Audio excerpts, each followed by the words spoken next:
adam gibi sev ya da çek git yoluna. Bir gülüş, bir salınırsa tek verebildiğini istemez.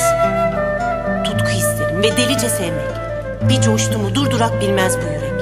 Yüreğini isterim, yürek ister benle sevişmek. Ya adam gibi ya da çek git.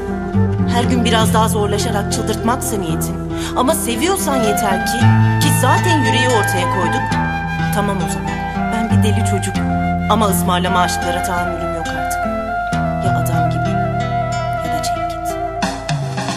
Taş duvarlar, kara örtü, ağrılı kalbim. Dile gelse zalim toprak, söylese derdim. Dile gelse zalim toprak, söylese derdim. Zerda yâre bir sevdam var, yolunu şaşmış.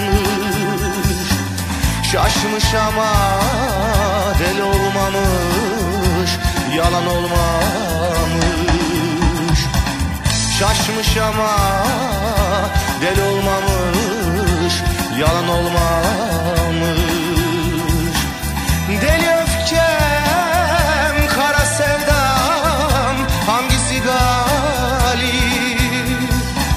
Nerede gerçek, nerede yalan, bilen söylesin.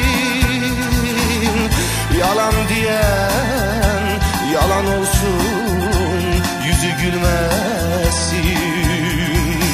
Zerdam yerin yanım olsun, kimse bilmesin.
Nerede gerçek, nerede yalan, bilen söylesin.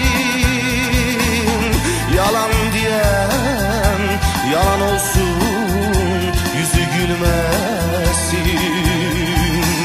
Zerdam yerin yanım olsun, kimse bilmez.